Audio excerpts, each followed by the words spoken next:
Now, as we shift to the U.S., we want to look at what is happening abroad first, because it all kind of filters down as we are the largest buyer in the world.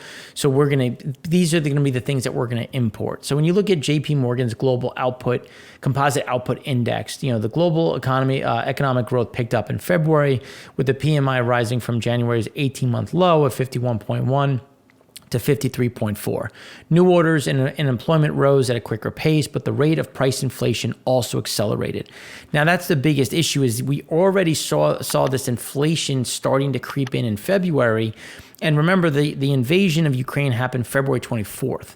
So you're looking at a large part of this move that we've seen in all pricing metrics has really only started to kick off as we got into February. So there's really going to be a lot to give up, and a lot of new pricing to come through when you look at March, which again is going to put more pressure on just the global composite output, which is just something that we think is going to lead to a much bigger slowdown in underlying growth.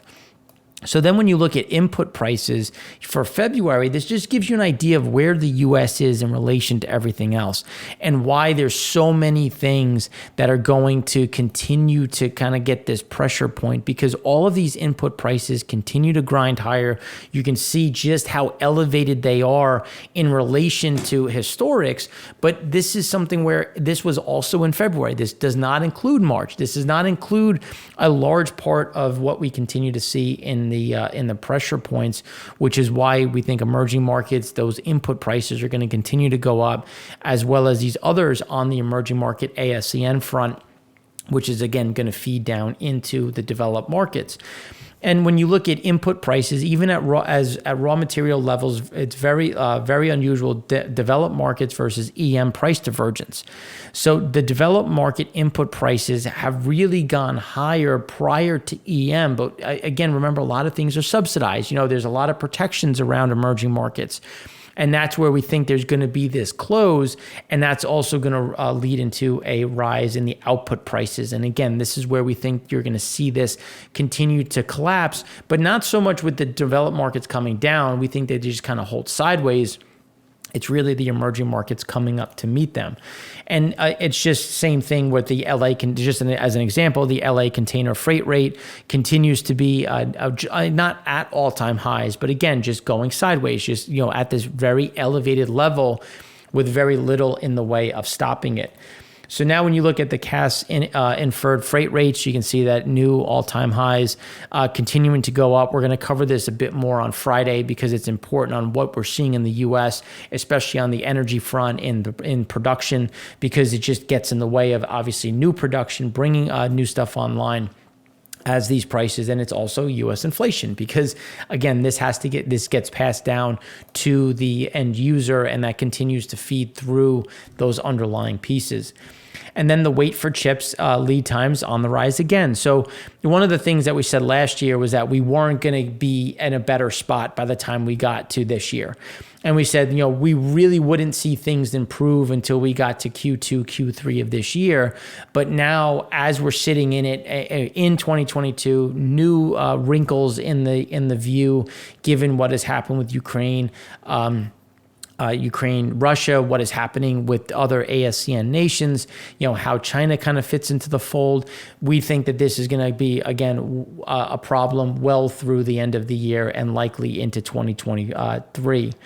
And it's just the supply chain stress tracker. Just when you look at the supply chain, it's not as at peak terrible, but it hasn't improved since COVID. And I think that's the biggest problem, is all of these new issues are just layering on top of an already terrible situation, an already problematic area that we don't see this adjusting anytime soon. Which is why when you start looking at the business cycle and these long-term projections, the long-term macro index, when you look at just these pieces, we're really at late stage cycle. So now you have rates going up. The Fed is talking about how inflation is running hotter than they assume, that things are getting much worse. And again, these are some of these continuing problems that we just don't see really adjusting. And as this comes down, that's just only going to pull down, obviously, the ISM manufacturing manufacturing index, which is causing Americans to look at their outlook on the economy to worsen. You can see that 70% of people interviewed say that things are getting worse. 26% say they're getting better, and I'm sure that's going to continue to diverge as there's more and more problems. And then a majority of investors now think inflation is permanent. So when you look at between March and February, you can see that 51% now think that the inflation is permanent, and that's dropping from the transitory view from 52 to 42 as people continue to kind of bake in the fact that this may not be going anywhere anytime soon and starting to kind of dig in for the long haul. And that just gives you an idea of just where the Fed is in the process. They've raised rates. The last time the Fed fell this far behind the curve on inflation was in 1975, and it took 9 years to bring it under control. Now, there's a lot of existential issues here that go far and beyond the other areas of just where the issues sit, what the problems are. And when you look at just the work that is cut out for them, it's going to continue to be a problem. And the reason why 1974 and 75 is so important is because that was when we really started to see a wage spiral. And now, as we said earlier, we don't expect to see a wage spiral, but they want to get in front of it. So we assume 25 basis points. We got 25 basis points. I think the next step is where are we next? What is it? Is it 50? Is it another 25? My assumption is another 25 basis points. But again, I've been saying 4 rate hikes. The now view is 7. So we'll have to see kind of how that shakes out. But you can kind of see what the issues are and how far behind they are in terms of that core inflation. And then foreigners are still buying U.S. Treasury. So the comments that we have to listen for are, what are they going to do with their balance sheet? Are they going to be selling down their balance sheet? And we'll likely hear that they will not add additional pressure to bonds. They will likely just let things either roll off or just expire in order to, instead of actually selling down their balance sheet and putting additional pressure, because they don't want to overwhelm the system. They want to allow the foreign buyers to reemerge, come back, continue to purchase, and really help the situation along. But that's why when we look at the implied Fed funds rate, it's at 1.75% with the now growing view that you have obviously the 25 basis point here. You get another one in April, May, June, August. So pretty much throughout the rest of the year. In my view, there's definitely the next two. But I think there may be a pause depending on kind of what is happening in the market prior to them continuing. But if inflation stays at these levels, if we continue to see this kind of rampant move, we will likely see this continue to accelerate. And then but they're getting ahead of that. So financial conditions are indeed tightening, but not yet tight relative to history. So financial conditions index is still below its 5-year average, according to Goldman Sachs. But then when you look at Morgan Stanley, financial conditions have tightened sharply this year. According to Morgan Stanley, that's equivalent to a 1.4% Fed rate hike. So again, you're starting to see kind of these pivots and these shifts. It's just showing you, regardless of who's right or wrong, are we back above? Are we still low? You're seeing tightness, and you're seeing liquidity starting to get pulled out, and you're going to start to see the Fed getting more active in trying to manage this inflation. And this is when you start looking at wages and inflation. So inflation has recently outpaced pay increases for employees who are staying put. Wage and salary growth for employees who have had the same job for the last 1 year, you see that wage growth has been there, but inflation continues to trump it, and it's not something that we see shifting. If anything, we see it actually getting a bit worse. And that's when you start looking at how many times do you think the Fed will raise rates in February. Now it's March. You're seeing more people that are thinking it's going to be more often, between 3, 5, and 6. But you can see 6 is now increasing in likelihood based on the surveys. I'm still going to stick with my 4. But then it's that slippery slope. You look at where things sit, and the oil price surge plus rate hikes. you normally come into a recession. So that's where you have to look at what is going to happen. We had said that we expected a recession to kick off either in Q4 of this year, depending on some of the factors, or really Q1 of next year. Excuse me. All of that gets kind of pulled forward based on just how spiraling this has gotten. And we continue to see things get worse instead of really getting better, which it's going to be, how does the Fed react? And then how do emerging markets react to these different pieces, and trying to, again, get in front of it, trying to counter what some of this pain is going to look like. And the volatility is important, because when you look at lodging, and we have some charts on rent, going back up, motor vehicles, unfortunately, my car has now officially been deemed a total loss. So I will be having to buy a car in one of the worst car markets since 1941. Food at home, something that continues to go up, food away from home, all of these pieces. But fuel is the one that sticks in people's minds, because it's point of purchase. You see that pain instantly, where food you're not seeing the percentage increase. It's going up. I'm not saying it isn't, but it doesn't hit you in the gut, I guess, like the other ones, which is why I think that, as you see this elevated move, consumers are going to get a bit more panicked. You're going to see a bit less activity and more of a reserved nature, instead of trying to get more active in spending. And then the real disposable personal income continues to fall. Real personal incomes on a 6-month annualized basis have been contracting for 5 straight months and are rolling over again.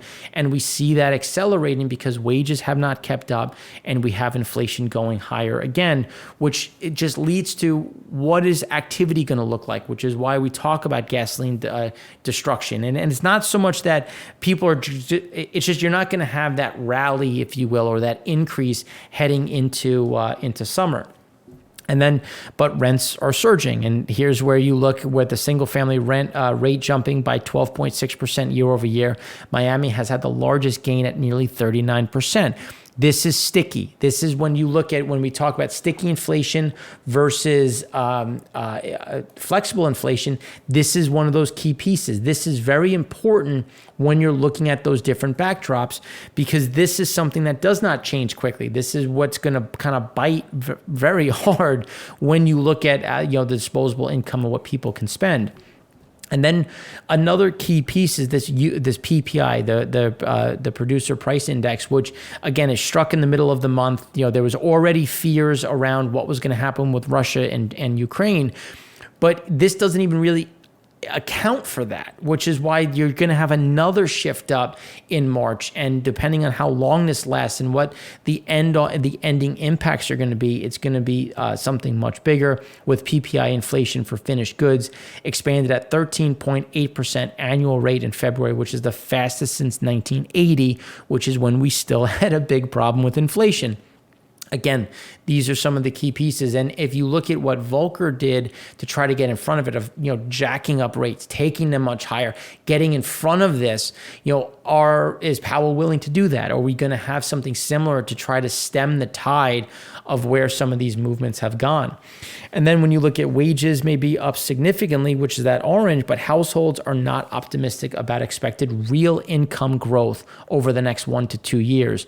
And that's, I think, that pivot where, yes, they see that the numbers are getting a bit bigger, but they're not able to do more. And that's becoming, I think, an overarching theme.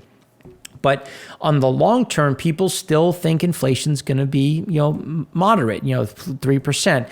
That may change given what some of the commentary is out of the Fed today. They're saying that inflation is likely to last into 2024. That is much longer than they initially perceived, which is why the 5-year and 10-year break-evens have moved higher. We continue to have the 10-year rallying right now, well over 2%, 5-year well over 2%. So when you look at what this is, I think you're going to start to see the consumer expecting more inflation, and that's going to continue to grind higher, which is when you start looking at inflation has jumped to top problems for small businesses for the first time since 2008.